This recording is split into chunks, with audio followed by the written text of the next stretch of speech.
দিল্লিতে বসে শেখ হাসিনা যত কথাই বলুন, আওয়ামী লীগের নেতৃবৃন্দ যারা পালিয়ে গেছেন তারা যত দাপট দেখান না কেন, তাদের যারা নেতাকর্মী এই বাংলাদেশে আছেন, যারা পালিয়ে আছেন, যাদের সন্তান সন্ততি রয়েছেন তারা, এবং গ্রামের অসহায় দরিদ্র খেটে খাওয়া আওয়ামী লীগের যারা নেতাকর্মী রয়েছেন বা ভোটার রয়েছেন, সমর্থক রয়েছেন, অসহায়, তাদের অবস্থা ঠিক সেই গণিমতের মালের মতো। যার যেখানে ক্ষমতা তারা তাদেরকে টানছেন, আমাদেরকে ভোট দিতে হবে, ভোট না দিলে এটা হবে ওটা হবে, ভোট কেন্দ্রে যদি একটা শিয়ালও না যায় তোমাদেরকে সকালবেলায় সেই ভোট কেন্দ্রে হাজির দেখতে চাই। এবং এই যে আওয়ামী লীগের উপর যে একটা নিপীড়ন, এটা মানে যদি সংখ্যালঘু হয়, যদি দরিদ্র হয়, যদি অসহায় হয়, তাহলে এই নির্যাতনটা রীতিমতো তাণ্ডবে পৌঁছে গেছে। ইতিমধ্যে অনেকগুলো জায়গাতে যেগুলো পত্রপত্রিকা হয়তো আসেনি, কিন্তু যেগুলো পত্রপত্রিকায় আসছে, সংখ্যালঘুদের উপর, আওয়ামী লীগের নেতাকর্মীদের উপর, যুবলীগ, ছাত্রলীগের পরিবার পরিজন, আত্মীয় স্বজন, যে নজিরবিহীন জুলুম এবং অত্যাচার শুরু হয়েছে সারা বাংলায় সব দিক থেকে, প্রশাসন, রাষ্ট্রযন্ত্র, মাস্তান, গুন্ডা, বদমাইশ, চোর, ডাকাত থেকে শুরু করে রাজনৈতিক যারা নেতৃবৃন্দ রয়েছেন, যার যার মতো করে বেরহম আচরণ করার ক্ষেত্রে কেউ পিছিয়ে নেই। এইগুলো আওয়ামী লীগের বাস্তব অবস্থা। এর বাইরে আমরা হঠাৎ করে কোনো ঝটিকা মিছিল দেখছি, বিদেশ থেকে খুব কণ্ঠ ভারী করে গালা একদম সে বঙ্গবন্ধুর মতো কণ্ঠস্বর নকল করে বিরাট হুমকি দেওয়ার চেষ্টা করছেন যে এবারের সংগ্রাম এই নৌকা মাকড়ার সংগ্রাম ইত্যাদি, আমরা যা বলবো তাই হবে। তো এইরকম একটা বিশ্রী অবস্থার মধ্যেই হঠাৎ করে দিল্লি থেকে একটি সংবাদ সম্মেলন হয়ে গেল,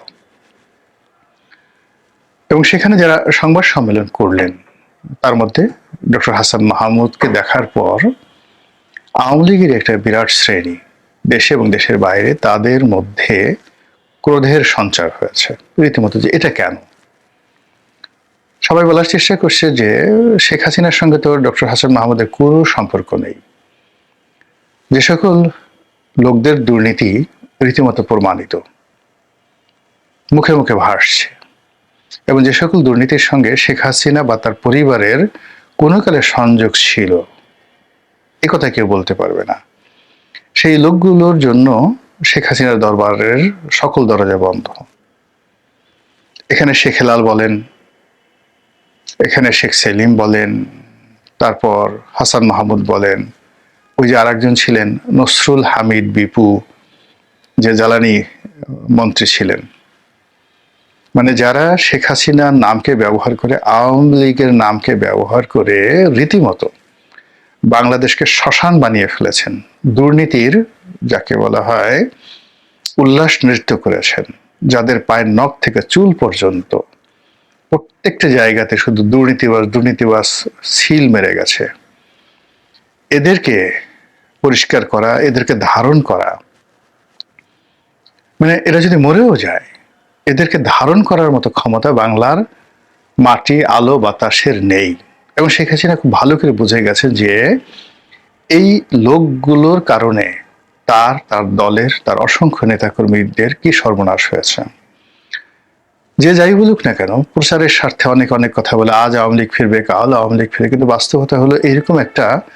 জাতাকলের মধ্যে পড়লে একটি দলকে 20-30 বছর অপেক্ষা করতে হয়।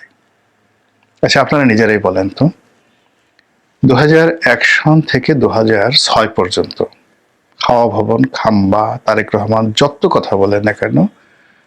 লুৎফুজ্জামান বাবর থেকে শুরু করে যত দুর্নাম বদনাম বিএনপির ছিল, 2009 থেকে 2024 পর্যন্ত আওয়ামী লীগের যে দুর্নাম বদনাম, তা কি কম ছিল না বেশি ছিল? নিজেরাই বলেন। এবং কত গুণ বেশি ছিল। এবং ওই সরকারে কত টাকার দুর্নীতি হয়েছিল সে তুলনায় 2009 থেকে 2014 পর্যন্ত একমাত্র ব্যাংকিং সেক্টরে একা সালমানের রহমান, আর বদমাইশ হিসেবে আইনমন্ত্রী আনিসুল হক ইন পার্সন ব্যক্তিগতভাবে যে দুর্নীতি করেছে, কিংবা নসরুল হামিদ বিপু ব্যক্তিগতভাবে যে দুর্নীতি করেছে, সেই একজনের দুর্নীতির সঙ্গে কি আওয়ামী লীগের যে অন্য সব বাদ, এই তিনজনের যে কোনো একজন, মানে সালমান এফ রহমান, এরপর নসরুল হামিদ বিপু, অথবা আইনমন্ত্রী আনিসুল হক, এই তিনজনের একজনের যে ব্যক্তিগত দুর্নীতি, এটা কি 2001 থেকে 2006 বিএনপির যে সম্মিলিত দুর্নীতি, এটা সমান হবে? আমার কাছে তো মনে হয় না। কিন্তু তারপরেও দেখেন 17 বছর 18 বছর ধরে বিএনপি নির্বাসিত এবং এখনো পর্যন্ত ঘুরে দাঁড়াতে পারছে না। তো সেক্ষেত্রে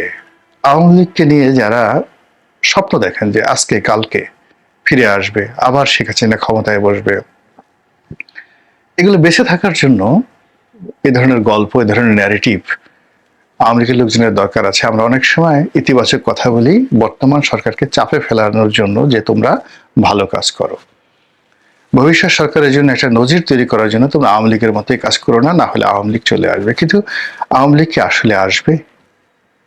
সেটা যদি হয় তাহলে প্রকৃতি